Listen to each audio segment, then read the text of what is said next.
مرحبا بك في فصائل. يظن الإنسان أنه هو أقوى مخلوق على وجه الأرض، ولكن هذا ليس صحيحاً، لأن عالم الحيوانات مليء بالمخلوقات التي لن تصدق مدى قوتها، فدائماً ما يتواجد الحيوان الأقوى ليقضي على الأقل قوة، فهذا ببساطة هو قانون الغابة. لذلك سوف نتعرف اليوم معاً على أقوى 7 حيوانات موجودة بالوقت الحالي. وقبل البداية، لا تنسى الاشتراك بالقناة وتفعيل جرس الإشعارات والإعجاب بالفيديو لنعرف كم شخص مهتم بمثل هذه الفيديوهات. ولنبدأ مع ثور المسك. من المؤكد أن الحيوان القادر على النجاة في الحقبة الجليدية سيعد بلا شك من أقوى الحيوانات التي من الممكن أن تراها في حياتك. أطلق عليه اسم ثور المسك نتيجة لرائحة المسك التي تنبعث منه. له القدرة على الركض بسرعة 38 ميلاً في الساعة، ويعيش لمدة أكثر من 20 سنة. لديهم قدرة على المعيشة في المناطق القارصة البرودة، وهذا يجعلنا نقول أنهم أقوياء بدرجة كبيرة. لديهم قرون كبيرة تجعلهم قادرين على الهجوم على الكائنات الأخرى حتى يتمكنوا من الحفاظ على أرضهم وكسب حب الإناث. لهم قدرة كبيرة على الهجوم على الحيوانات الأخرى. لما يعني أنه لا يجب العبث معهم أبداً. الغوريلا الشرقية. ربما تظن أن الغوريلا أصبحت آلفة ووداعة مع الإنسان بعدما تم ترويض معظم فصائلها. إذا كنت تفكر بهذا الشكل، فمن المؤكد أنك لا تعرف الغوريلا الشرقية، فهي قادرة على فتك أي حيوان مهما كان وزنه أو قوته، فيصل وزنها إلى 350 كيلوغراما، وتعد قوتها العضلية أكبر من أقوى شخص عرفته البشرية بمعدل 6 مرات. ودائما ما تحاول تحطيم الأشجار وهضم الصخور لتزيد من قوتها، وهي تتميز بقوة عضلية أكبر في نصفها السفلي من العلوي، وهذا عكسنا نحن البشر. وبشكل عام اكتشف العلماء أن جسدها بالكامل أقوى من الإنسان بمعدل 9 مرات. لهم القدرة على تدمير الحديد والأغصان القوية، وهذا ما يجعلهم مميزين وقادرين على الهجوم على الحيوانات الأخرى. وإذا هجمت عليك الغوريلا في يوم من الأيام أو سببت لها المضايقة، سترى النتيجة أمام عينك وسترى مدى خطورتها.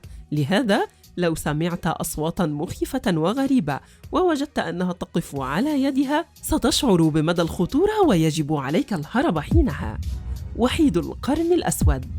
ربما أنك تتساءل كيف يمكن لهذا الحيوان أن يكون أقوى حيوان على الأرض بالرغم من أن عددهم 5000 حيوان فقط.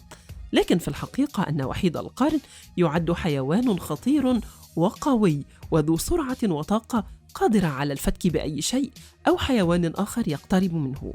كثيراً ما يصل وزن الحيوان الواحد إلى 6000 رطل. برغم من ذلك يكون قادراً على الركض بسرعة 30 ميلاً في الساعة. ومن خلال القرن الكبير القوي الذي يمتلكه، تكن له قدرة رائعة في الهجوم على الحيوانات الأخرى وافتراسها وتوجيه أقوى الضربات المبرحة لهم، كما أنهم يمتازون بأسنانهم القوية والتي يصل طول كل سنة فيهم إلى 5 بوصة، كما أن طول وحيد القرن يصل إلى 6 أقدام، غير أن وزن رأسه يصل إلى 2000 رطل، ولهذا لا يجب أن تقترب منه حتى لا يسبب لك أي مشاكل أو يلحق بك ضرراً كبيراً. الفيل. لا يقدر أي شخص أن ينكر أن الأفيال تعد من الكائنات الخطيرة والضخمة والقوية، حتى أن وزنهم كبير وضخم للغاية، حيث أن من الممكن أن يصل وزن الفيل الإفريقي إلى 14,000 رطلاً، حتى أن وزنه عند الولادة يصل إلى 300 رطلاً، بالإضافة إلى أن طول الفيل من الممكن أن يصل إلى أكثر من 13 قدم، لما يعني أن كل هذا الوزن وهذه القامة تعود عليه بالقوة التي لا مثيل لها. وبالرغم من أن وزنه يتجاوز آلاف الأرطال، إلا أنه قادر على حمل أشياء وزنها يفوق وزنه بمراحل. ولو شعر الفيل بأشياء في الأرض، ستجده يركض بأقصى سرعة في كل الاتجاهات ليحاول الهرب منها، وذلك حتى لا يتعرض لخطورة كبيرة. كلب البيتي بول.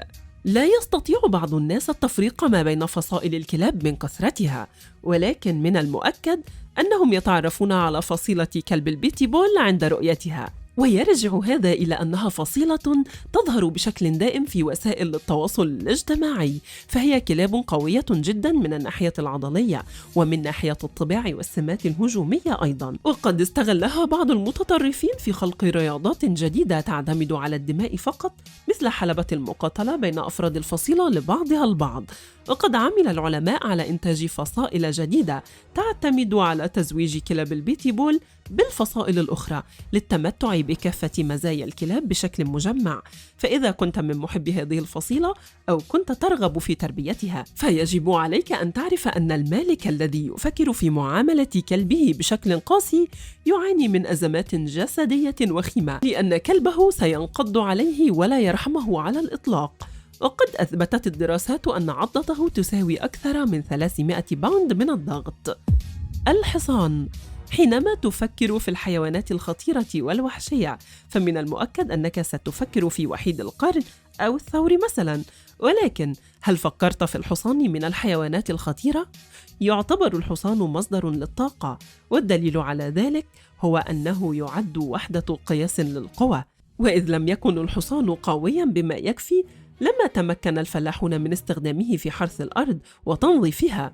هذا الحيوان لديه قدرة كبيرة على أن يحمل ويجر أشياء وزنها يفوق وزنه 3 مرات، غير أن لديه قوة في التعامل مع باقي الحيوانات وفي الركض على الأرض، لما يعني أنه يتمتع بسرعة كبيرة للغاية في الركض، وهي تجعله قادراً على التمتع بكل وسائل القوى. كبش الجمال الصخرية.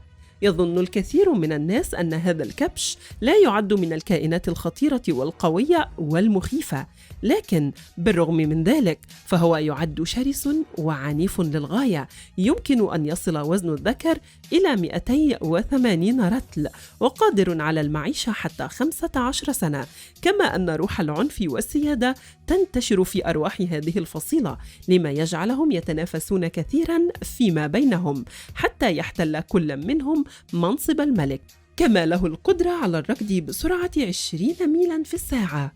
إلى هنا نكون قد وصلنا لنهاية حلقتنا. فما هو أكثر حيوان أصابك بالدهشة من مدى قوته في هذا الفيديو؟ أخبرنا في التعليقات، ولا تنسى الاشتراك في القناة وتفعيل جرس الإشعارات ليصلك كل جديد بنا. نراكم في الفيديو القادم، وإلى اللقاء.